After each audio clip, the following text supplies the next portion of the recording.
Je crois que j'ai parlé trop de tout ce qui est spiritualité, développement personnel, etc. Je crois que c'est le moment que je commence aussi à partager avec vous mes expériences en entrepreneuriat, tout simplement parce que, pas parce que j'ai réussi grand chose, loin de là, c'est juste parce que j'ai tiré énormément de leçons et sincèrement et honnêtement, je vois que cette expérience était très très enrichissante pour moi d'un point de vue, voilà,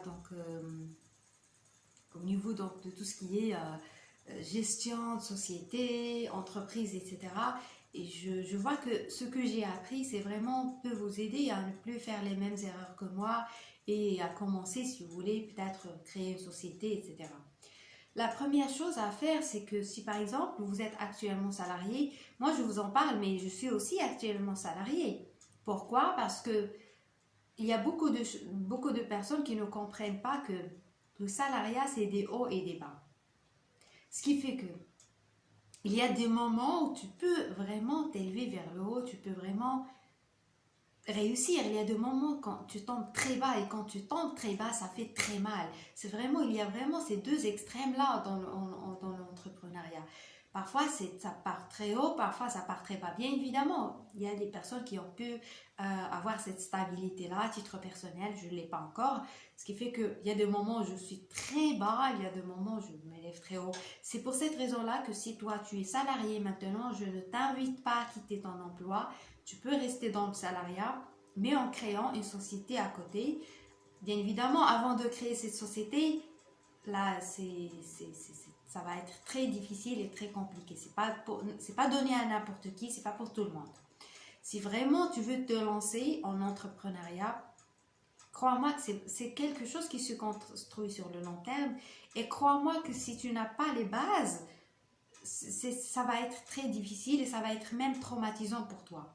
C'est très traumatisant, même pour celui qui est très motivé, parce que moi, à titre personnel, j'étais extrêmement motivée et j'étais vraiment traumatisée. Mais puisque je suis toujours motivée, puisque je suis faite pour l'entrepreneuriat, c'est pour ça que je ne l'abandonne pas, je n'ai pas abandonné. Je n'ai pas abandonné parce que c'est fait pour moi et même cette souffrance et même ces obstacles font partie de mon parcours, de mon chemin et j'aime ça. Et c'est ça ce qui est bien dans l'entrepreneuriat. Ce qui fait que même quand il y a des obstacles, même quand c'est difficile, tu commences à aimer ça. Ça devient même, parfois tu cherches ça. C'est vraiment, ça te motive, ça t'anime. Moi, ça m'anime. Je sais qu'il y a des obstacles, je sais que c'est compliqué, mais ça m'anime. Et c'est de cette manière-là que tu peux savoir si tu es fait pour l'entrepreneuriat ou pas. C'est pas pour tout le monde. Bien évidemment, je ne te dis pas que tu es fait ou pas pour l'entrepreneuriat. C'est pas que tu es fait ou pas, mais c'est juste qu'il y a ça demande certaines compétences, ça demande un état d'esprit très différent de l'état d'esprit de salariat. Ça n'a rien à voir. Quand on est salarié, certes, on subit des contraintes. Quand on est entrepreneur, on s'impose ces contraintes. Il n'y a personne qui va te faire subir ça, mais tu vas te les t'imposer à toi-même. Et c'est à ce moment-là ça devient difficile. Ce qui fait que si tu ne t'imposes pas ces contraintes, ben, tu ne peux même pas compter sur quelqu'un d'autre pour te les imposer. C'est ça ce qui est compliqué en entrepreneuriat. Et si tu penses qu'en quittant ton job en entrepreneuriat, tu seras libre, je ne dis pas que tu ne seras pas libre. Il y a une grande différence en entrepreneuriat. Il y a une différence entre la liberté et la responsabilité. En entrepreneuriat, je crois que on n'est plus dans la liberté, on est plutôt dans la responsabilité et la discipline. C'est la responsabilité et la discipline qui va te donner la liberté. C'est pas la liberté. Si tu veux, si tu imagines une vie, tu ne vas rien faire, tu ne vas pas travailler, crois-moi que l'entrepreneuriat, c'est pas fait pour toi. Si tu as l'habitude en quelque sorte, de lamenter de ton travail, crois-moi que l'entrepreneuriat, c'est encore pire. Tu crois à tort que en étant dans le salarié, tu es esclave de la société, mais en étant dans l'entrepreneuriat, tu restes toujours. Si tu as cette mentalité que tu es esclave quelque part, ça ne va pas changer, tu vas juste l'orienter. Même en entrepreneuriat, tu peux être esclave. Esclave de l'État, par exemple. esclave des impôts, des comptes, tu dois rendre des comptes. Et ça, beaucoup de personnes dans le salariat ne le comprennent pas, pensent à tort que celui qui les embauche, eh bien, c'est quelqu'un qui est de tranquille. Certes, il a de l'argent, mais je ne vous dis pas qu'est-ce que ça demande. C'est c'est très stressant. Bien évidemment, l'entrepreneuriat, elle finit par donner ses fruits, ça finit par, ça tu finis par gagner.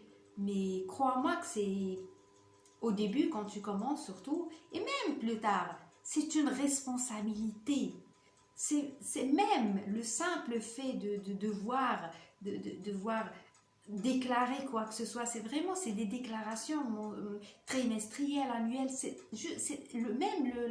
tout ce qui est lié à la comptabilité, c'est fatigant. Je ne vous raconte pas mes galères avec ça. C'est très fatigant. C'est fatigant. Ce qui fait que le fait d'être salarié, c'est beaucoup plus simple qu'on l'on pense. Ce qui fait que si tu es maintenant salarié, eh bien, tu dois vraiment ne plus te lamenter en tant que salarié et si tu veux vraiment changer et aller vers l'entrepreneuriat, tu dois juste t'attendre à ça. Ça ne sera pas les mêmes contraintes, sauf que les contraintes que l'autre t'impose, tu vas te les imposer à toi-même. D'accord? Mais ce qui est bien en entrepreneuriat, l'entrepreneuriat, en fait, n'est pas fait pour les paresseux. L'entrepreneuriat, c'est-à-dire, elle est faite pour qui? En fait, c'est pour les gens qui ont une vision, qui ont un projet, qui ont une mission. Si tu es quelqu'un de missionnaire, si tu es quelqu'un plutôt de visionnaire, c'est quelqu'un qui voit à long terme, c'est quelqu'un qui a une mission de vie, quelqu'un qui veut transmettre quelque chose, quelqu'un qui veut créer une marque, quelqu'un qui veut vraiment influencer, impacter les gens, eh bien l'entrepreneuriat est fait pour toi. Donc l'entrepreneuriat n'est pas du tout un moyen c'est-à-dire l'entrepreneuriat, c'est pas vraiment fait pour les paresseux. Si tu crois que tu vas créer ton projet, créer une société pour que tu puisses être libre, crois-moi, c'est pas pour ça. On ne s'oriente pas vers l'entrepreneuriat pour ça. Tu vas juste, en quelque sorte, tu seras déçu. Tu seras déçu, il vaut mieux rester dans le salariat si tu as l'habitude d'être paresseux. Pourquoi? Parce qu'en fait, le salariat, certes, c'est fatigant, c'est contraignant, tu travailles pendant des moments où tu n'as pas envie de travailler, mais tu as de la sécurité et tu es tranquille. Ce qui fait que là, personne n'est là pour te blâmer, pour en quelque sorte, pour te demander des comptes annuels, trimestriels par rapport à ce que tu as gagné, etc. Non. Par contre, un entrepreneur, il est tout le temps, on va dire, il a toujours des contrôles fiscaux, etc. Ce qui fait que là, l'État, ça sera donc ton patron. Ce qui fait que là, il ne faut pas se leurrer. C'est pas parce que tu es un entrepreneur, tu es une société, que tu es le patron. Et cette idée-là, il faut vraiment la bannir. Il n'y a pas de patron. C'est ce qui fait que tu changes de statut, tu deviens un entrepreneur, tu crées ta société, ton patron, ça sera l'État. Ce qui fait qu'on s'en sort jamais. La seule différence, c'est qu'il faut se poser la question. Pour quelle raison moi je veux m'orienter vers l'entrepreneuriat? Oui, je veux de la liberté, oui, etc. Mais sauf que cette liberté, elle nécessite de la responsabilité, de l'engagement et de la discipline. Donc, ce qui fait que là, si tu n'as pas ça, tu ne peux pas aller vers l'entrepreneuriat. Il ne faut pas aller vers l'entrepreneuriat pour les mauvaises raisons.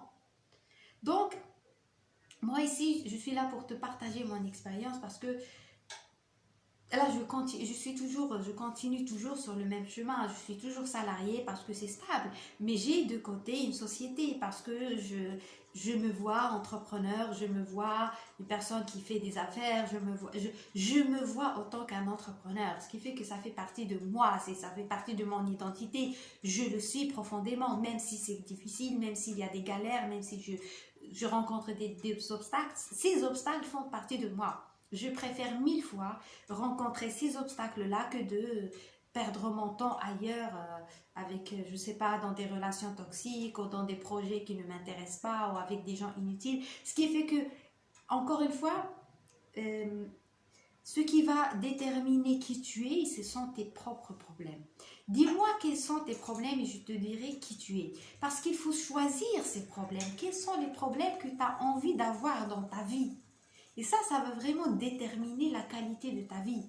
Quels sont les problèmes que tu es prêt à rencontrer? Dans mon cas, à moi, je suis prête à rencontrer des problèmes dans le domaine de l'entrepreneuriat et de faire face à des obstacles. Je suis prête pour ça. Et ça me montre, ça détermine qui je suis, ça me montre que je suis faite pour ça. Que, en quelque sorte, même ça, parfois je me sens démotivée, parfois je me pose cette question, mais pourquoi je fais tout ça? Mais c'est parce que j'ai une grande vision. J'ai envie de construire quelque chose de grand. J'ai une grande mission dans cette vie. C'est pour ça que je fais ça. C'est pour ça que j'encaisse ça sans me plaindre. Et c'est aussi parce que j'ai envie d'être utile. J'ai envie d'apporter une valeur à la société. Donc là, l'entrepreneuriat est fait pour les gens qui ont une valeur à ajouter.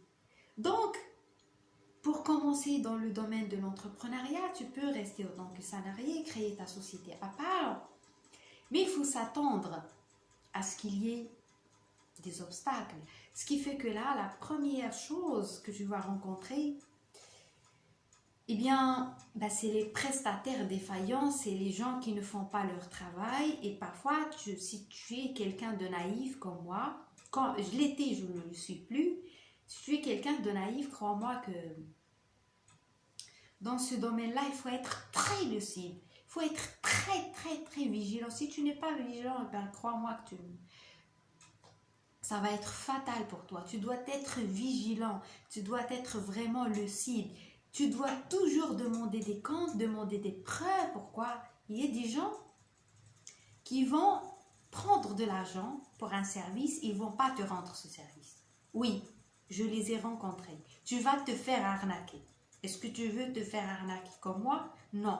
Ce qui fait que là, si tu rentres en entrepreneuriat tout en étant naïf, en croyant que les gens sont bons, non, non, non, non, non, ça ne se passe pas comme ça. Je ne dis pas que tu dois être méchant, tu dois être un manipulateur. Non, tu dois être lucide. Tu dois être vraiment vigilant. Il y a des gens prêts à t'arnaquer. Je ne vais pas te dire qu'ils sont prêts, ils sont là. C'est la première personne qui va te rencontrer, il y a une grande chance qu'elle soit là juste pour te soutirer de l'argent.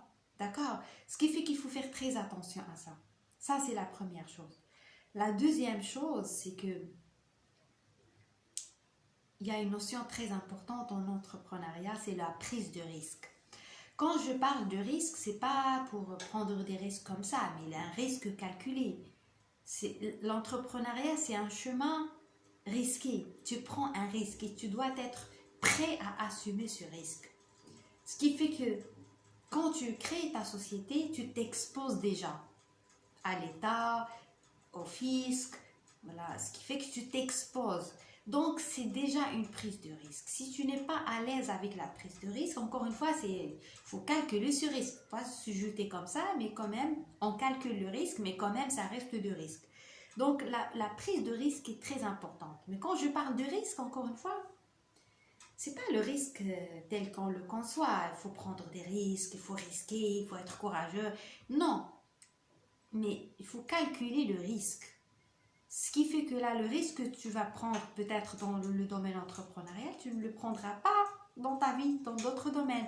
Donc, ce qui fait que là, il faut mesurer dans quel domaine, toi, tu es prêt à risquer. Par exemple, dans mon cas, moi, je suis prête à risquer dans le domaine entrepreneurial, mais je ne suis pas prête à risquer dans les relations, par exemple. Je ne peux même pas perdre une minute de ma vie avec une personne toxique. Je ne peux pas prendre ce risque-là. Je ne peux pas prendre de risque à m'engager avec une personne toxique qui ne me respecte pas, qui ne m'aime pas, qui s'en fout de moi, qui n'est pas concentré sur moi. Je ne peux pas prendre ce risque-là. Par contre, je peux très bien prendre je ne sais pas combien de risques, dans le domaine entrepreneurial. Je suis prête à le faire, je suis prête à prendre de risques, à assumer toutes les conséquences parce que c'est ma priorité, parce que j'ai une grande vision, parce que j'ai une grande mission. Donc c'est à toi de déterminer dans quel côté de ta vie tu es prêt à risquer, tu es prêt à prendre des risques. La troisième chose, eh bien c'est il faut être stratège, il faut de la stratégie, il faut un esprit stratège. Quand je parle de la stratégie, ce n'est pas de la manipulation. Il faut se poser des questions stratégiques. Par exemple, je vais te donner un exemple. J'avais un dossier, on va dire, au tribunal, par exemple. La question que je me posais avant de déposer plainte, la question que je me posais, c'est est-ce que j'ai envie à ce que, on va dire, est-ce que la direction prend, on va dire, une direction civile ou est-ce que c'est plutôt pénal? Ça, on est dans la stratégie. Est-ce que ça, c'est civil ou c'est pénal? Parce que souvent, quand il y a des plaintes, quand il y a des dossiers juridiques, etc., c'est souvent en fonction du dossier. Parce que là, encore une fois, dans le domaine entrepreneurial, on s'expose à tout, comme je viens de le répéter. Là, c'est pour ça que c'est risqué. Tu t'exposes à tout. Tu t'exposes au tribunal, tu t'exposes c'est-à-dire à plein de choses. Donc, ce qui fait que là, tu te poses cette question. Est-ce que ça, c'est du domaine, ça, c'est plutôt du côté de pénal ou c'est du côté du civil? Là, on est dans la stratégie. C'était juste un exemple pour parler de la stratégie. Donc, il y a aussi une autre question que tu vas te poser. Comment je peux, par exemple, gagner ce procès? Et tu vas vraiment prendre la bonne décision qui va te permettre de gagner ce procès, par exemple. Ce qui fait que là, on est dans la stratégie. Si, par exemple, si je récolte une telle preuve, si je fais ça, si je fais ceci, là, ce qui fait qu'on touche à tout. On est dans le juridique, on est dans l'administratif, on est dans le fiscal, dans ce qui fait que dans la comptabilité, donc l'entrepreneuriat, c'est vraiment un tout. Tu vas toucher à tout et tu dois maîtriser tout. Bien évidemment, c'est pas la perfection. Ton domaine n'est pas tu n'es pas un avocat, mais tu dois vraiment, tu dois avoir quand même une certaine base. Tu dois connaître certaines choses. En plus de cela, à part la stratégie, il y a aussi ça, c'est lié plutôt à ton propre développement personnel. Parfois, on a cette peur d'oser déranger, de relancer. Ça, malheureusement, c'est souvent le cas. Il y a des prestataires défaillants qui ne font pas leur travail. À chaque fois, tu dois relancer. Parfois, tu te sens vraiment, tu culpabilises. Mais là, à chaque fois, je relance. Mais c'est peut-être que j'en fais plus. Alors que l'autre qui a pris de l'argent, qui ne t'a pas rendu le service, lui, il ne se sent pas coupable du tout. Mais c'est toi parce que tu as ce programme en toi de voilà comme quoi je ne dois pas déranger, je ne dois pas relancer. Non, tu dois déranger, tu dois relancer. Dans le domaine entrepreneurial, tu dois vraiment être dur. Encore une fois, c'est pas être méchant, tu dois être strict, dur, tu dois t'imposer. Bien évidemment, dans ta vie de quotidien, tu peux ne pas l'être, mais si tu veux vraiment aller vers l'entrepreneuriat, crois-moi que ça ne marchera pas autrement.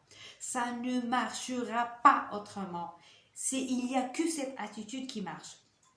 Bien évidemment, tu es respectueux, tu es poli, etc. Ça ne marchera pas, on ne va pas te respecter, on ne va pas te délivrer le travail demandé si tu n'es pas strict, sérieux, si tu n'es pas dur. Ce qui fait que là, tu dois oser déranger, oser relancer. Donc, là, ce que je viens de partager avec vous par rapport à l'entrepreneuriat, donc c'est juste voilà, donc ce que je viens d'expérimenter moi-même parce que je trouve que c'est vraiment important de savoir que l'entrepreneuriat, c'est vraiment, à mon avis, c'est un outil de développement personnel. Il faut le voir de cette manière-là. C'est pour ça que moi, je ne baisse pas les bras. C'est pour ça que je n'abandonne pas. Pas parce que c'est facile, mais c'est pas Pas parce que ça me plaît, mais c'est juste parce que je vois ça comme un moyen de développement personnel. Ça me permet de me développer. Je ne suis plus la même personne qu'avant. Et c'est pour ça que moi, je suis satisfaite de cette expérience, même si c'est compliqué, même si c'est dur. Mais ça me permet de me dépasser, ça me permet de c'est-à-dire de dépasser mes peurs, de dépasser aussi ce mode de fonctionnement que j'avais aussi. Il y a, même aussi en entrepreneuriat, tu dois aussi sortir de ce qu'on appelle le mode de survie.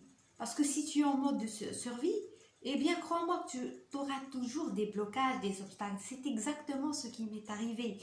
Puisque j'étais en mode survie, le mode survie, c'est juste, le mode survie, c'est quand on est tout le temps en train de courir derrière quelque chose. On se dit non, je ne peux pas être heureux si je n'atteins pas cet objectif. Et là, on est d'objectif en objectif sans arrêt. Ça, c'est le mode survie. Si tu es en mode survie, ça ne fonctionnera pas. Ça peut fonctionner, mais tu ne seras pas heureux. Donc, il faut vraiment faire ce travail-là sur soi et faire de l'entrepreneuriat un outil de développement personnel au lieu que ça soit un outil de libération. Si tu cherches une issue, un moyen de te libérer de ton patron, de ton salariat, crois-moi, faut pas aller vers l'entrepreneuriat parce que l'entrepreneuriat, c'est pas un moyen de libération, c'est un moyen de dépassement de soi. C'est le terrain qui va te permettre de te dépasser. Une bonne fois pour toutes. Donc, si tu es prêt à te dépasser, à dépasser tes peurs, dépasser tes blocages, etc., eh bien, tu peux aller vers l'entrepreneuriat. Eh bien, j'espère que ce que j'ai partagé aujourd'hui avec toi t'a aidé, t'a inspiré. Si tu es nouveau ici, n'hésite pas à t'abonner à cette chaîne. N'hésite pas aussi à me laisser des commentaires, à laisser des likes si tu as aimé. Je te donne rendez-vous très bientôt.